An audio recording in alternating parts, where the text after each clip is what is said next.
我自己咧就係玩詠春拳嘅，咁但係詠春拳其實喺市場上都有好多個流派嘅。我叫 Kenny， 你們好。我自己是學詠春拳的。在這個市場上其實有很多詠春拳的流派。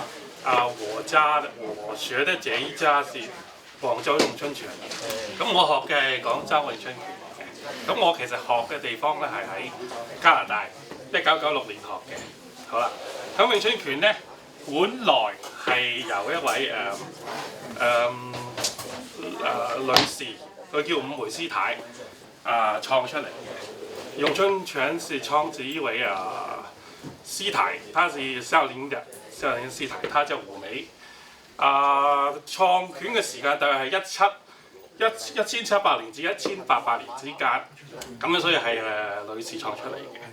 咁跟住就傳咗去俾嚴詠春嘅爹哋嚴義，跟住就佢老公嚴詠春死咗之後咧，嚴詠春嘅老公梁國濤就帶咗落去紅船戲班喺廣州嗰度，跟住就傳咗俾幾位老官，跟住就輾轉去咗廣州落咗香港咁樣嘅。詠春拳咧就胡美師太就把這個拳傳給嚴二，嚴二是嚴詠春的爸爸。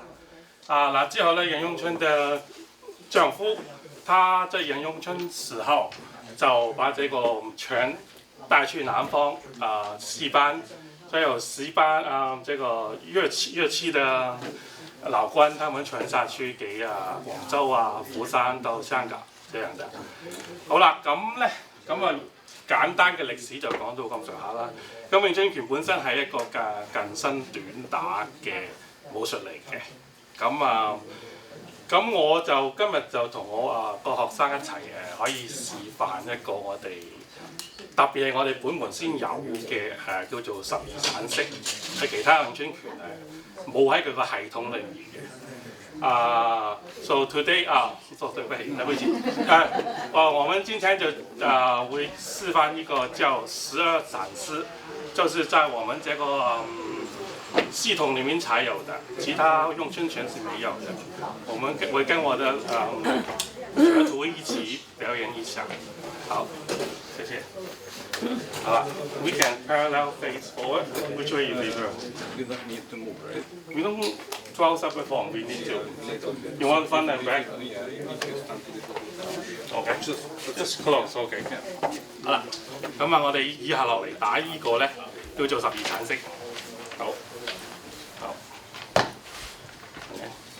Okay. 起。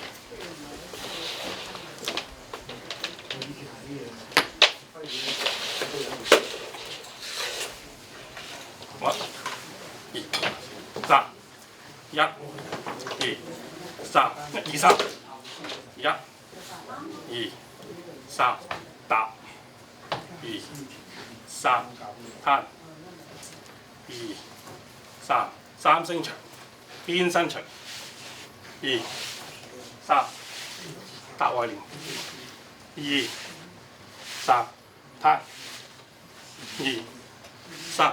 轉身拿手，三星錘，上步動錘，肩錘，動錘，肩錘，動錘，肩錘，轉身拿手，三星錘，轉身，動錘，肩錘，動錘，肩錘，動錘，肩錘跪馬錘，1、2、3，邊身錘，2、3，發拿手。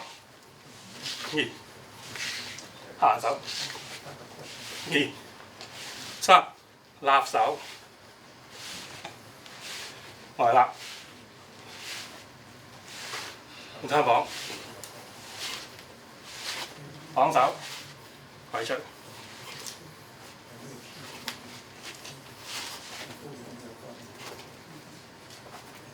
學翼，2、3、扣。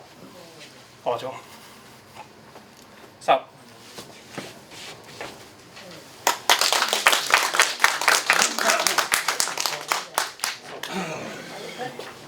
咁咧，其實12散式裏面咧，大約我哋喺開始嗰時候咧，就會教我哋新嘅學生12散式嘅。咁咧學完之後咧，大部分嘅情況咧都可以應付到嘅。咁咧，我嚟做個示範。好。Just do cross punch, okay? Then I will change. 嗱，當敵人正面打埋嚟嗰陣時，可以呢個係之前嘅撐中、拍手、外撩、攤手、搭手、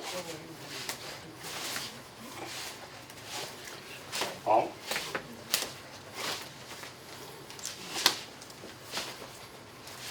惡形。咁呢啲咧就係頭先12散式裡面嘅手法。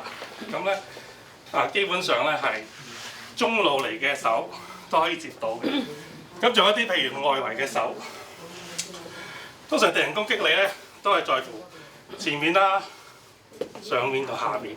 我哋叫呢個咧做梅花5點，1、2、3、4、5。咁頭先嘅手咧，大部分都係中路嘅手。咁譬如其他嘅地方點做咧？ So you're gonna demonstrate attack from these 2 sides and these 4 sides. So you can just start from okay. So any moment from bottom. Okay. From the bottom. Those 2. Okay.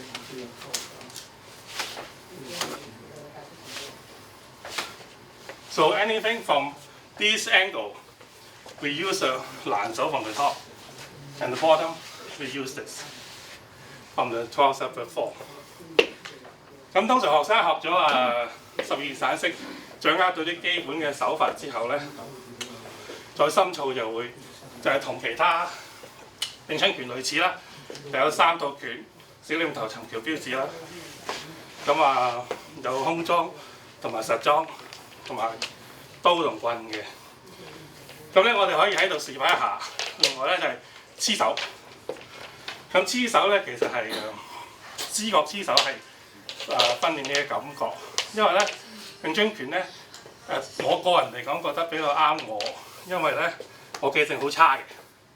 咁出面啲師傅成日譬如話啲人點打你啊，你要用咩招拆佢啊，咁你要諗啊，諗完又要反應啊，咁其實太慢啦。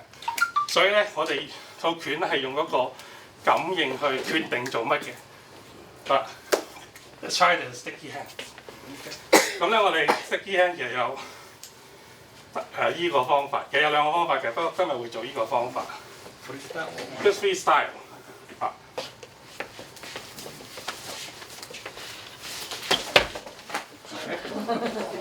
咁其實係依個係一個立手加一個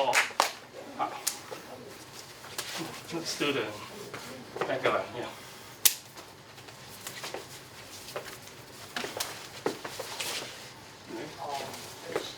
Finish it. We start from 喺依個黐手嘅練習裏面，我哋係開始嗰陣時黐住對方嚟開始玩，咁就睇對方做乜而自己個身體去做反應。OK。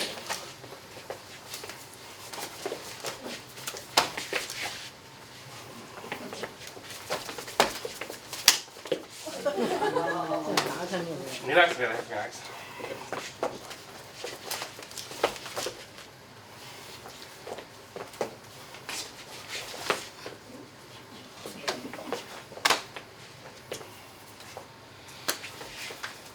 And continue stick. We can stick and roll a few more.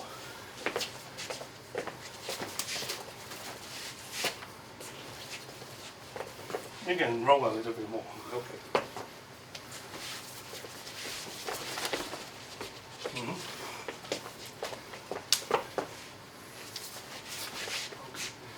就係喺黐手嚟講，佢如果做啲乜嘢，如果佢有咩漏洞，我就會喺嗰個漏洞度黐入。咁就係大約係咁嘅情況，黐手係啦。咁咧有冇人想試下？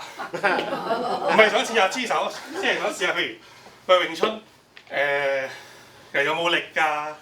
有冇 power 㗎？成日啲人話你咁樣打個拳有冇用㗎？即係有冇人想試下？或者我帶咗個手把嚟嘅，咁大家如果有興趣，亦都可以試一試。等我攞個手把。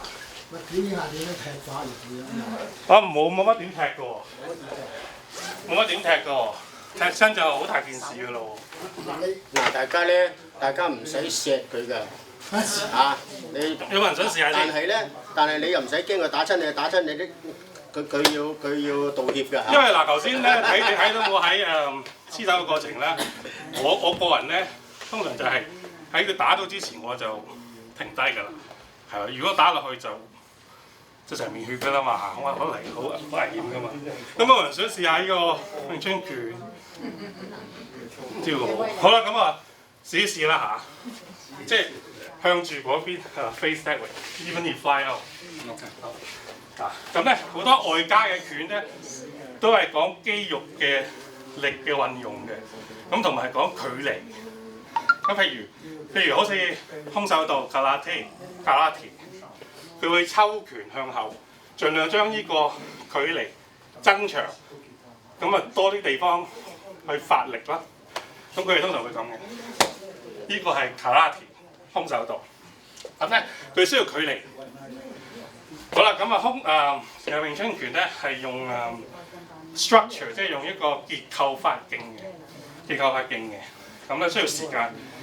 咁咧同埋係唔係淨係純粹靠肌肉，係要靠筋絡啊。咁咧舉個例，我出拳咧係唔會將個手揸到好似石頭咁樣束晒勁咁樣打落去嘅，係唔會嘅。我出拳就係咁嘅啫。同埋咧，我係唔需要抽拳，即係唔係唔需要，我可以，但係可以個拳打喺呢個位就打出，咁嘅 power， 咁唔需要，即係唔需要用呢啲咁樣嘅拉行去打，你明唔明？因為好多時候咧，譬如喺頭先黐手嘅，舉個例喺呢個近身搏擊黐手嘅情況，好多時你冇時間俾你咁樣打人㗎嘛，係咪？佢會即係抵擋到你㗎嘛。咁好多時候咧，頭先表演個黐手雖然係大家點住手開始，其實就係模擬一個格鬥嘅情況。Okay, so we are not sticky hand. So normal fighting 係咁㗎嘛。好啦，咁normal fighting 啦。喺我一埋身嘅情況之下，我就去主動黐咗佢手。喺黐咗手嘅情況之下，發揮咗我黐手嘅啲遊戲規則。佢唔善於，但係我善於。所以咧，啲人成日話點解你咁樣唔 work 㗎？邊有可能 work 㗎？冇人俾隻手你黐㗎嘛。所以你要識得點樣入身，呢個係需要經驗，係啦。咁就喺黐手嘅情況之下，No, you don't have to do that. That's obvious. You can do some tricky stuff. 係咯。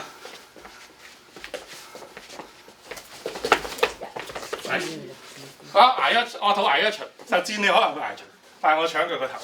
咁咧，其實我嘅目的唔係要打佢個頭，其實我目的希望喺我入身嘅情況搶到佢嘅手。If you block with your hand， 咁嘅情況之下我就黐到手啦。喺黐到手嘅情況下，我就可以做其他嘢啦，就係頭先12盞式啦，搭手、拍手、衝錘。喺晒之前12盞式嗰裏面㗎啦。咁呢個就係大致上我哋詠春拳嘅打法、理論來源。咁有咩問題好歡迎大家發問。如果你女士先。我想問下，如果當你撳埋身嗰陣時，佢一頭撞落你嘅眼嗰度點算先？冇點算㗎，咁你咪要食咯。即係你會就係咁簡單，你要食咯。你要食喎。係啊，咁同埋睇下嗱，如果佢係咁埋身，因為你黐埋身啊嘛。喺打任何中國功夫咧 ，any Chinese 功夫有一個咁嘅 rule 嘅，就係叫唔好中身。咩叫唔好中身咧？就係呢個叫中身，我個腰呢個脊咧係向咗前。向前傾。咁喺中身嘅情況之下咧，佢襲擊我頭係好容易嘅。好啦，咁咧詠春拳咧係講緊同太極一樣嘅，係講正宗。正宗。咁佢係 headbutt 我都比較難啲。如果你 headbutt me difficult right headbutt right 要即係你個頭唔會咁樣飛過去打人㗎嘛。所以正宗係第一件事。好啦，詠春拳第二樣咧，個馬係同普通拳上少少分別嘅。詠春拳講嘅咧係坐後馬，坐後馬。咁咧留意咧，普通人打拳咧係正宗四平八穩嘅，即係前五後五嘅，或者係前六後四，即係個重心。通常都唔會前六後四，通常都係五啦嚇。但係詠春拳咧係講坐後馬。咁啊，坐後馬嘅程度咧係去到唔係前六，唔係後六前四。幾多我唔講喺度，咁多人我唔講啦嚇。咁但係咧，我哋個馬 suppose 係咁嘅。有冇留意？係個人係坐後馬嘅。咁頭先應該先生講腳法啊嘛。咁因為咧，我哋詠春係坐後馬啦。舉個例，如果我係弓前馬嘅，我係第一跌啦，弓前馬。第二咧，我弓前馬咧，我係起唔到前，起唔到腳。因為你個重心喺前腳啊嘛。你點樣踢人咧？係咪？好啦，詠春拳，我哋依門詠春拳係坐後馬嘅，所以我可以起前腳踢佢。所以同埋一坐後馬，佢逼我 push me， 我可以拎起嘅前腳逼我喺依個 moment。你講嘅腳法啦，咁如果你踩前腳咧，你係起唔到腳嘅。同埋你如果我踩前腳嘅話，you push me， 我係轉唔到馬，因為我死咗喺度啊嘛，所以我坐後馬我就可以離開佢啦。即係有個問題，如果人哋太熟悉過嗰啲人，你太過埋身，會唔會佢着數過你？冇錯，呢個咧係詠春拳一個比較危險嘅地方嚟嘅。咁但係每個拳術都有佢嘅好同唔好嘅。咁但係詠春拳咧，我哋呢派咧係講主打。咁咧嗱，同MMA 即係而家出面嗰啲所謂綜合格鬥術嘅分別咧，就係喺我有玩過，我有嘗試學過綜合格鬥術嘅。咁咧綜合格鬥術裏面好多攬術啦，即係巴西柔術啦，佢哋係唔俾打頸嘅。譬如佢攬你，譬如你攬 when you grab me， 你係唔可以打頸嘅，因為呢個係規矩，係一個運動嚟嘅，係一個比賽。但係詠春唔係一個運動，亦都唔係一個比賽，係一個家邊打交，係一個 street fight 嚟嘅，係一個格鬥術，生死相搏，原本係生死相搏嘅格鬥術。咁樣同嗰啲咩軍隊嗰啲，你唔係你死我亡嗰啲打法你唔同嗰啲。有呢個中國發明嘅咯，同埋幾百年前發明嘅咯。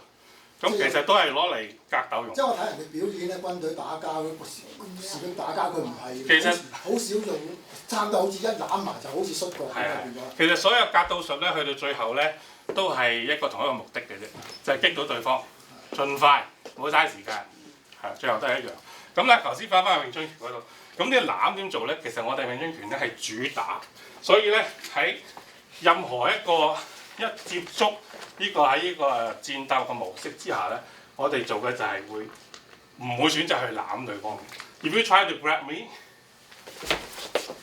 我會喺任何情況都會攻擊佢，即係一個叫 striking， 英文係即係不停任何情況攻擊。所以佢一嚟我就向佢個頭啊、頸啊，任何即係傷害到佢越犀利嘅地方，我就會越做嘅，即係因為係一個格鬥術，同埋係生死相搏嘅格鬥術。咁當然我哋喺呢個地方教詠春拳，即係唔係希望大家學咗之後即係互相殘殺啦嚇。咁但係希望即係喺最有效嘅情況嚟發揮到最大嘅我都唔知點講，即係如果殺傷力有啲誇張，但係即係總之喺最短情況之下，發揮到自己嘅極限，令到自己可以盡快離開呢個危險嘅地方。我唔係叫你擊倒對手，係冇可能嘅。盡快 buy time 俾自己離開呢個危險嘅現場。咁呢個係即係我喺開班希望可以達得到嘅目的。咁啊，歡迎有冇其他問題？好歡迎發問嘅。最後一個問題啊，係，呢個是 final one 啊。老人家適唔適宜學？嗱，因為咧就嗱，我好個人咁講，如果你係諗住係即係過下癮，想知多啲，咁係 OK。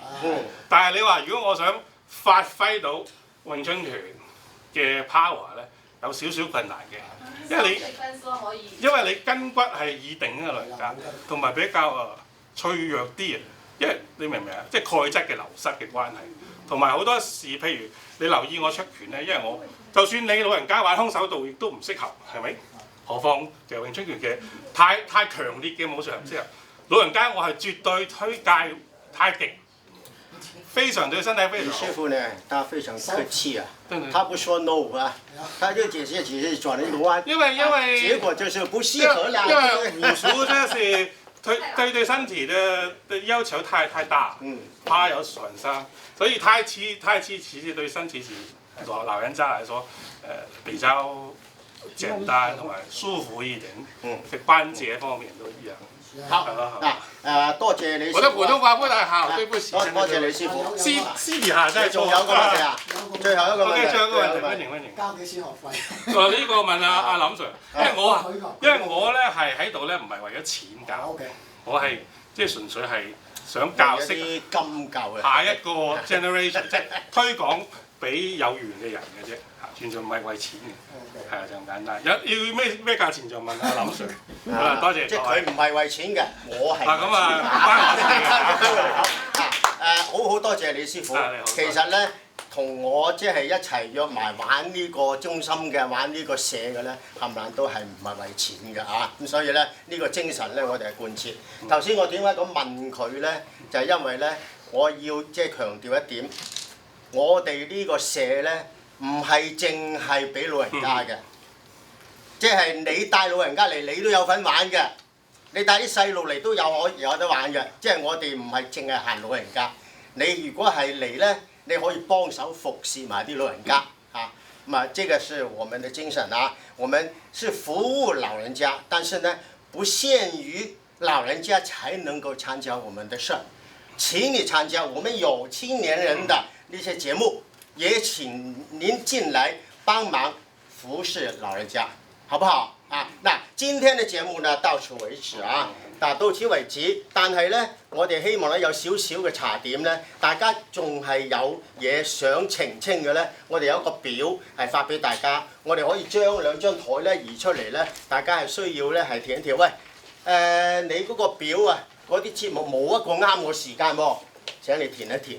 啊，我哋日後繼續通訊聯絡啊，執到正，然後先至通知大家嚟參加。因為我哋嘅目的呢，就希望大家可以參加到，可以大家一齊玩到，好唔好啊？希望大家呢能夠填一填我們呢個表啊，把你方便的時間填下去，我們跟你聯絡，希望你最終呢能夠來這邊一起玩，好不好？啊，謝謝大家啊，OK。